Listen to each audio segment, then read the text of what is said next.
Hello friends, last time हमने thermodynamics से related zeroth law of thermodynamics as well as we have discussed about the first law of thermodynamics.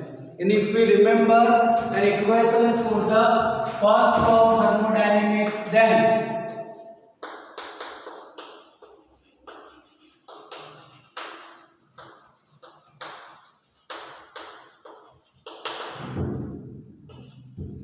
we can say change in internal energy is equal to difference of energy and work done. Otherwise we can say delta Q is equal to delta U plus delta W.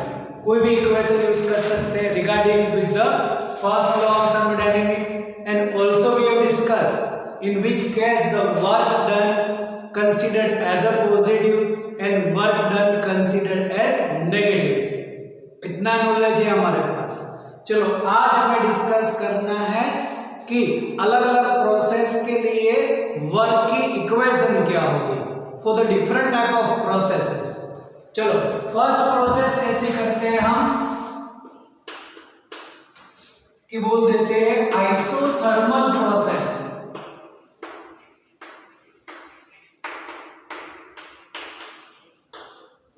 Then which process is called isothermal process? Then we can say the process in which temperature of the system remains constant. It's called isothermal process.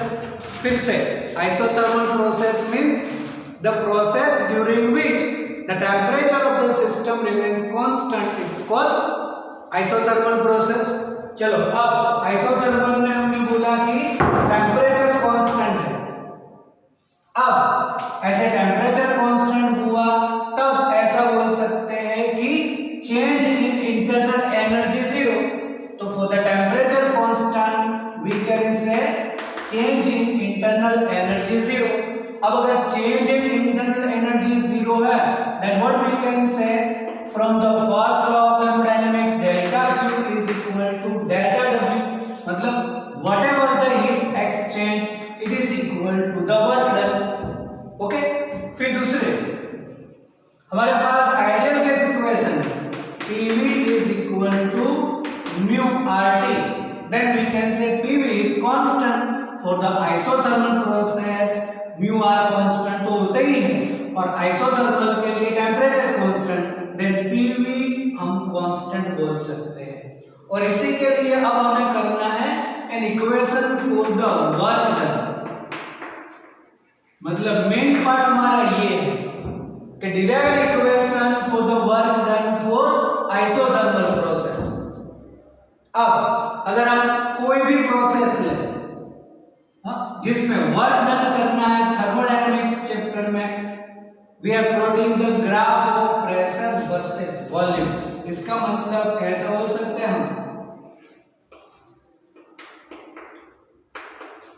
तो for isothermal process अगर ये constant हुआ then pressure is inversely proportional to the volume. क्योंकि यहां पर ये PV constant तो क्या बोल सकते हैं हम pressure inversely proportional to the volume. मतलब वॉल्यूम इंक्रीज होगा प्रेशर डिक्रीज होगा तब उसका जो ग्राफ है वो हमें कुछ ऐसा मिलेगा. यहां पर बोल सकते हैं इसका प्रेशर P1 वॉल्यूम V1 और final pressure P2 volume V2. then volume increases pressure decreases. तो इसको हम बोल सकते हैं आइसोथर्मल एक्सपांशन. इसको हम एक्सपांशन भी बोलेंगे. अगर उल्टा हुआ V2 से V1 जा रहा है तो ऑपोजिट ग्राफ होगा तो उसको हम बोलेंगे आइसोथर्मल कंप्रेशन. मतलब आइसोथर्मल के लिए दो प्रोसेस होगी isothermal expansion isothermal compression. Expansion में फाइनल वॉल्यूम ग्रेटर होगा इनिशियल से और कंप्रेशन में फाइनल वॉल्यूम जो है वो कम होगा इनिशियल से. ओके, तो चलो ये हुआ कुछ ग्राफ. अब इसका अगर हम एरिया ले लें तो बोल सकते हैं it is a work done.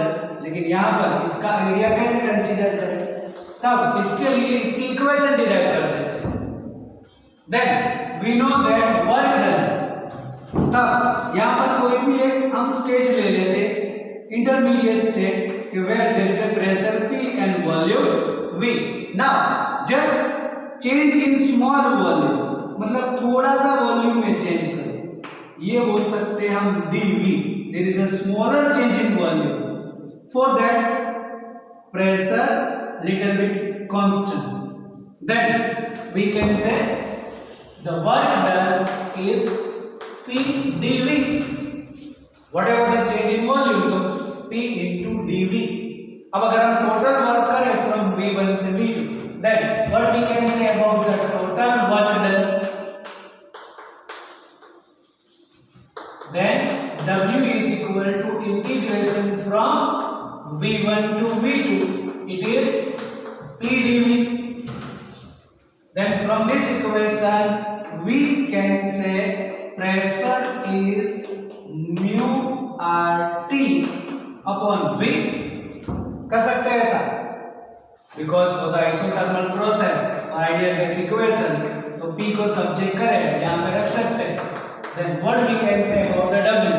It is integration from V1 to V2 mu RT upon V dV.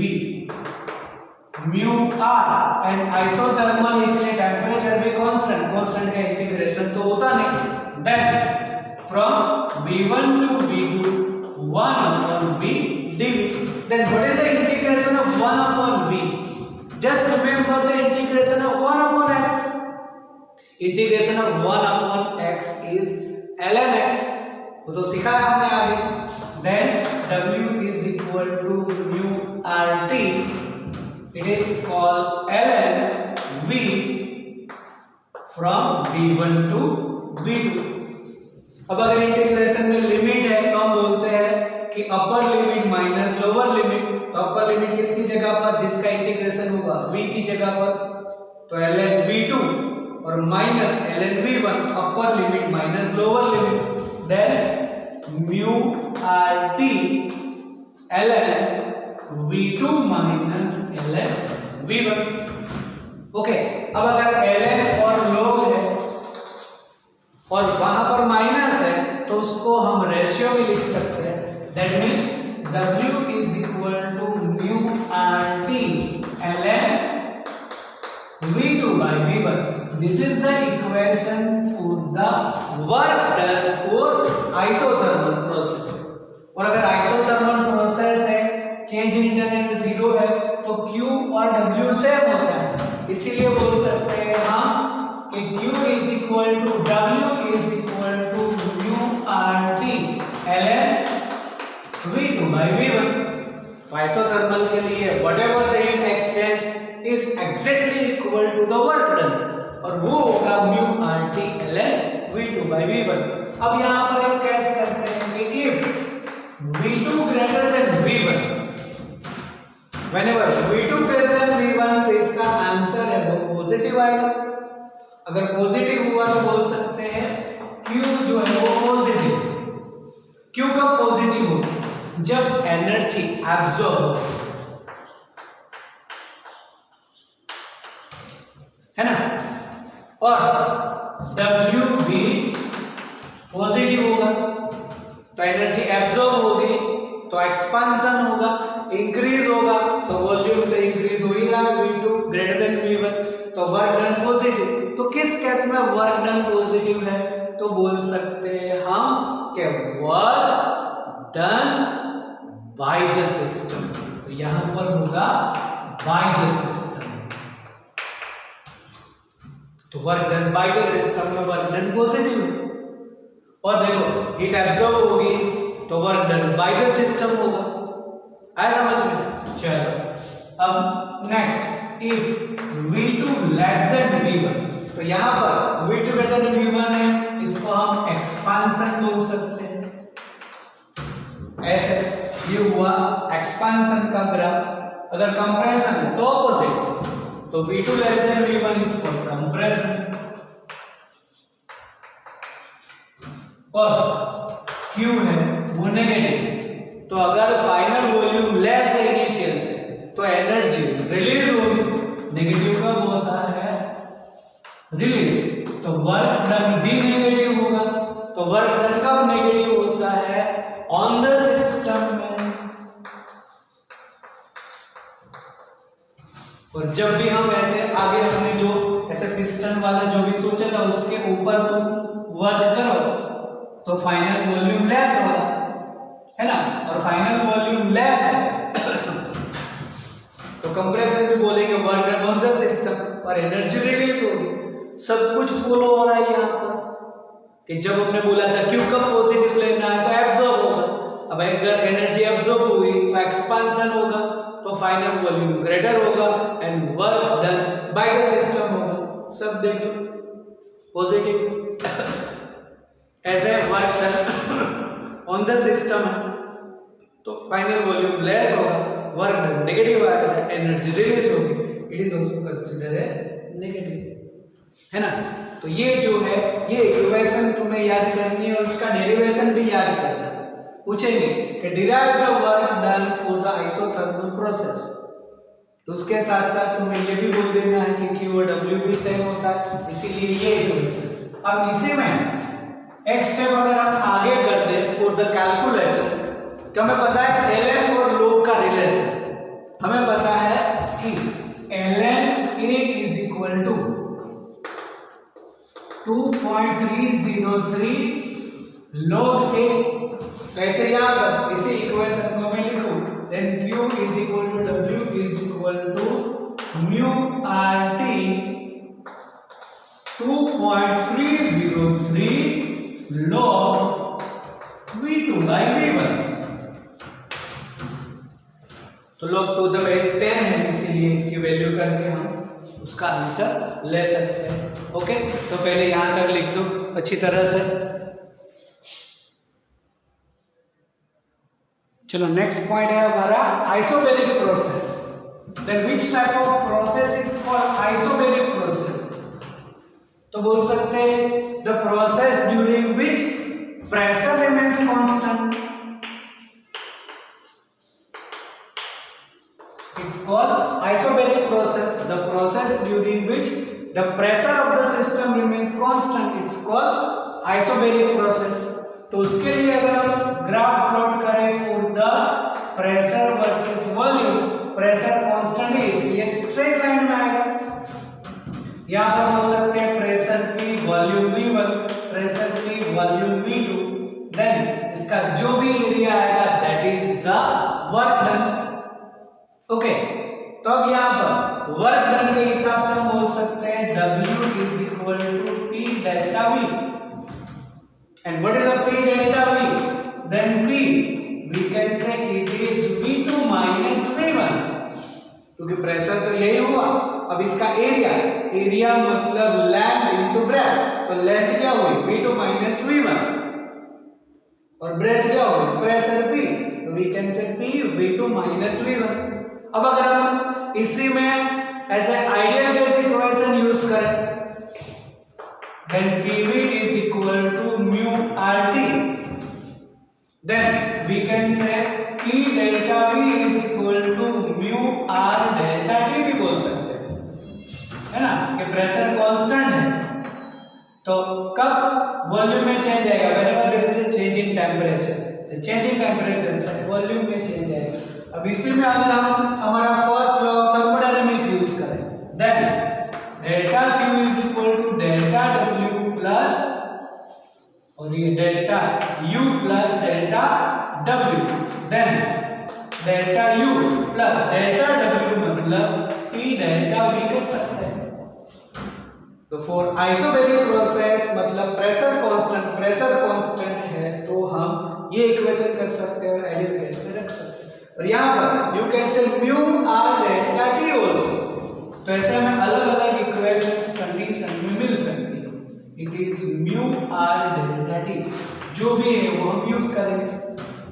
Okay, अब आइसोबैरिक प्रोसेस में एक और सोचा है हमने कि उसकी हमने स्पेसिफिक हीट भी सोची है ना, तो फॉर द आइसोबैरिक प्रोसेस तो एक होता है फॉर्मूला Cp का, तो Cp बोलेंगे molar specific heat constant pressure, और वो हमने बोल दिया था delta Q upon mu delta T। तो ये भी इक्वेशन हम ले सकते हैं Cp molar specific heat constant pressure delta Q upon mu delta T। चलो अब एक और प्रोसेस करनी है हमें, isochoric process.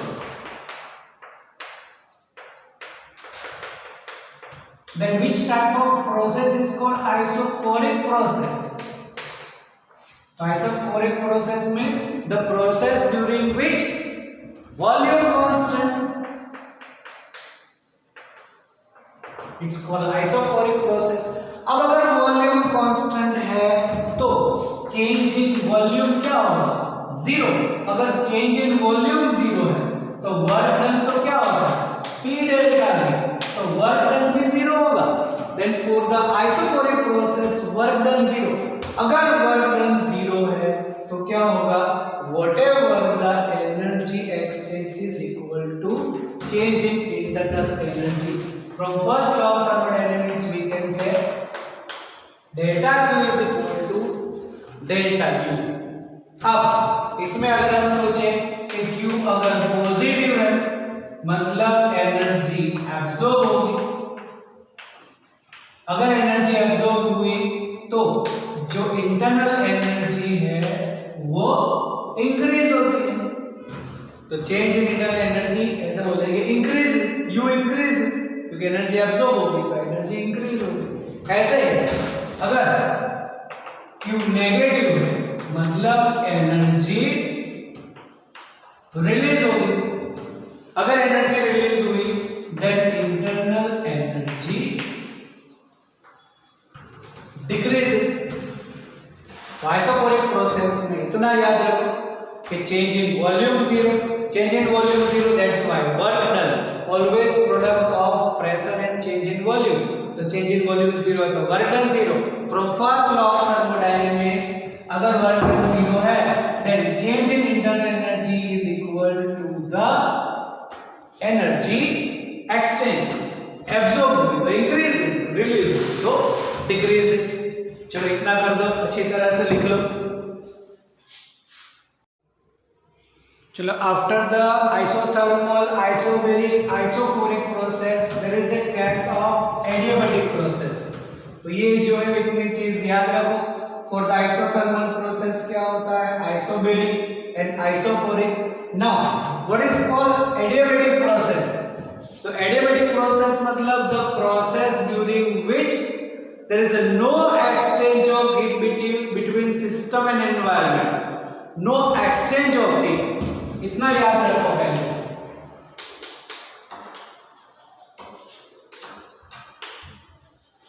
and no exchange of heat between system and environment मतलब delta Q0, the process during which the no exchange of heat between system and environment, it's called adiabatic process।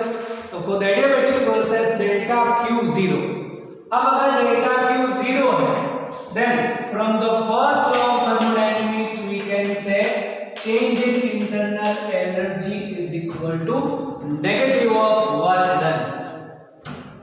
अब इसमें हमें work done की formula भी derive करनी है तो इसका हम डिस्कशन अभी लास्ट में करेंगे। अब अगर हम सोचें कि फॉर द एडियाबैटिक प्रोसेस एक इक्वेशन है PV raise to gamma constant, और गेमा क्या होगा? गेमा is the ratio of Cp and Cv, molar specific heat at constant pressure, molar specific at constant volume. जैसे हमने Cp लिखा था ऐसे भी Cv लिख सकते हैं। इट इज द गेमा, PV raise to gamma constant, और कांस्टेंट को हम बोल सकते हैं K।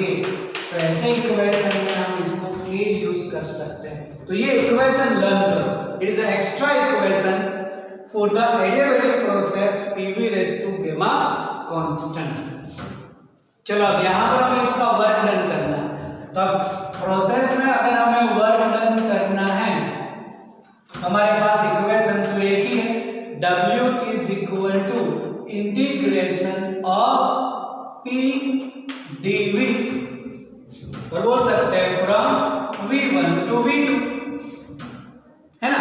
कोई भी हो for the thermodynamic process, process किसी की भी हो, फिर वो आइसोथर्मल है कि एडियाबैटिक है, whatever it is, the work done is P delta V। लेकिन अगर वर्क करना है, टोटल वर्क करना है, then integration of P dV। चलो प्रेशर क्या होगा तो यहां से कर सकते हैं, k upon v raised to gamma, then w is equal to integration from v1 to v2.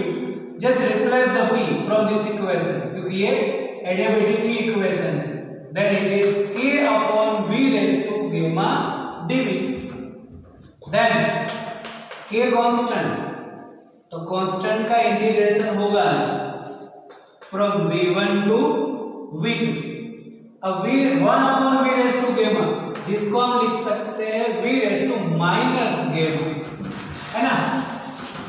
चलो then what about the work done, then k integration of v raise to minus gamma, then remember the integration of x raise to n plus 1 upon n plus 1, क्या होगा v raise to minus gamma plus 1 upon minus gamma plus 1 from v1 to v2, है ना।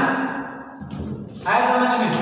It is x raise to n, तो n plus 1 upon n plus 1 minus gamma plus 1 upon minus gamma plus 1। अब होगा upper limit minus lower limit, then k upper limit is v2, इसको ऐसा लिख सकता हूं मैं 1 माइनस गेमा, नीचे भी माइनस गेमा प्लस 1 मतलब 1 माइनस गेमा, ये माइनस ये प्लस है, और minus v1 raise to 1 minus gamma. Clear? तो ये जो है वो upper limit minus lower limit, तो v2 रेज टू 1 माइनस गेमा, v1 raise to 1 minus gamma. अब यहाँ पर k मल्टीप्लाई कर देते हैं, then k v2 raise to 1 minus gamma and k v1 raise to 1 minus gamma upon 1 minus gamma. अब k क्या है? pv रेज टू गेमा, और pv रेज टू गेमा वैसे कांस्टेंट बोला हमने, इसको ऐसे लिख सकते हैं p1 v1 raise to gamma and p2 v2 raise to gamma, क्योंकि कांस्टेंट तो सेम होगा, तो k की value p1 v1 raise to गेमा भी हो सकती है और p2 v2 रेज टू गेमा भी हो सकती है। तब यहाँ पर v2 है ना, तो हमें कंपलसरी यहाँ पर v2 वाली इक्वेशन लिखनी पड़ेगी, और यहाँ पर v1 है, देन v1 के रिस्पेक्ट में तो क्या होगा देखो, हम v2 है इसलिए लिखेंगे p2 v2 रेज टू गेमा v2 रेज टू 1 माइनस गेमा माइनस यहाँ पर v1 है, then p1 v1 raise to गेमा और v1 raise to 1 minus gamma upon 1 minus गेमा। तब देखो यहाँ पर क्या होगा, दोनों का बेस सेम है तो पावर ऐड होगा, पावर ऐड होने से क्या होगा माइनस गेमा प्लस 1 माइनस गेमा, तो गेमा तो कैंसिल हो गया, only v2 raise to 1 power 1 है, तो direct it is p2 v2 minus here also same, गेमा जो है वो 0 हो गया, कैंसिल हो गया, then it is p1 v1 upon 1 minus gamma. Okay चलो इसी इक्वेशन को ऐसा लिख सकते हैं, अब इसमें नेगेटिव साइन कॉमन ले लो, नीचे भी नेगेटिव साइन कॉमन ले लो, तो नेगेटिव नेगेटिव पॉजिटिव, इक्वेशन पूरी रिवर्स हो जाएगी, it is p1 v1 minus p2 v2 upon gamma minus 1, ऐसे भी लिख सकते हैं।